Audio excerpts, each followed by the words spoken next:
Again, it is that time. DM Jiu-Jitsu's technique of the month. It's January. It's 2013.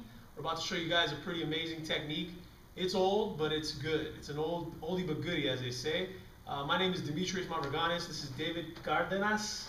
Yes. That's how they say it in Spanish, right? That's right. So Dave's going to be helping me out with the technique. And what it is a guard recovery technique. I find that a lot of beginners have trouble defending their guard. It seems like as soon as somebody gets underneath one of the legs, gets them on the shoulder, they kind of abandon ship and just start playing side control, or they just start freaking out. And I think there's more technical ways of doing it. So I'm going to show you guys an old school guard recovery that works really well for me still.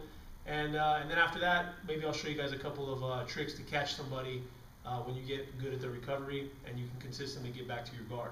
Okay, so the first thing we're going to do is talk about when. When is the time to recover the guard? When is the time to begin my technique? Now if Dave, bring this arm in please. Dave's elbow's inside and he starts to get this leg from his bicep up to his shoulder, which is the proper thing for Dave. He doesn't want to be throwing the leg from here. It doesn't always work. I can kind of curl my foot inside and make things very difficult for him. So when Dave starts to lift his elbow up and get my leg here, and then he's going to start to put the thumb in, that's the time for me to begin my technique. I don't want to wait until he gets the knee over the top of my head, because then I'm too stacked up and it might be too late. So from here, what do? I start to first kind of pinch down my leg. I want to make it heavy on the back of his neck. I don't want him to drive forward without any resistance. Next, I'm going to take, if it's his right arm that's coming across, it's going to be my right arm that posts on his shoulder, and my left hand is going to post on his hip. All right, so then once I have these 3 points of resistance, I can kind of slow down the pass a little and start to move. So I'm going to put my foot on the ground, and I'm going to start to escape just enough to be able to remove this leg from over the top of David's head. So from here, I move, and I hook. Now you can't see the hook, so we're going to move around. Come over here, Dave. So from here, when Dave starts to pass, I'm going to, again, bite down with my leg, post, foot on the ground, turn, and hook. The idea is to hook over the top of his bicep if possible. Now from here, this leg is going to go over the top of everything and replace my left hand. Okay? And the idea here is that I have a really good control over wherever he wants to move.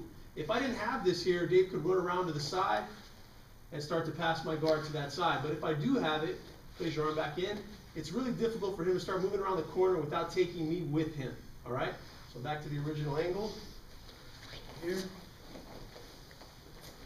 So once we're here, boom, right away, as soon as it gets to the shoulder, I post, foot on the ground, skate my hip, hook, and step over the top. Now from here, chances are this arm's going to be inside. This is the thumb that he had in my collar. I'm going to control that sleeve. I'm going to push this knee. And I'm going to make some space with my legs by shoving him back like so, just a little bit. Now the bottom leg of my two legs comes out and replaces the top, and then I go back to my guard. Very basic. Okay, one more time. Let's back up a little. So from here, he's on the bicep to begin with. As soon as he gets it up to the shoulder, right away I post and bite. Now from here, escape, bring the leg in. Now one key on the escape, we don't want to turn too much. We don't want to get to the point where I start to move, and now from here, all my partner has to do is drop weight on me. That's too far. We just have to move enough to get the leg off of his head, off of his neck. So from here, a little bit, hook, step. Grab here, make some space, foot on the hip, and come back to the guard. Okay, and then from here I can work some attacks. Now what attacks? The first attack that comes to mind is the triangle choke. And the way we're going to do that, we're in position, same thing. Make my post, step on the ground, hook here, and step over. Now from here, if Dave's right arm is inside, again, my right arm grabs his sleeve. I'm going to push his knee, and the reason that my right arm is grabbing his sleeve is because, watch, I'm going to step and replace my feet as before, but now this leg is going to go around the neck, and I need this hand to grab. If this was the hand that was controlling his arm, I'd have nothing to grab my leg with. So make sure that you do the right way, right to right on the sleeve grip, and then your left will grab your foot, lock, and squeeze. Okay? Once again, so we're here, he's on the bicep. As soon as he brings it up, post right away, step on the ground, 1, 2, control the sleeve. Back up a bit, replace the foot, grab, and finish. Okay, so that's a really tight finish. The triangle choke, and it seems to be there quite often. We're also going to add in an armbar. So from here, same thing, same beginning. He's going to sneak it up there, boom, I post. Now from here, I escape my hip, 1, 2, and now here's what I like to do here. I create some space, and I push his arm inside my bicep. So I'm making sure that I'm controlling the back of his arm like this. Now from here, I replace my feet, 1, and instead of bringing this around, I'm going to slide my shin inside his neck, just like that. Now from here, I'm going to frame, step over the top, and I have 2 things going on here. Number 1, arm lock.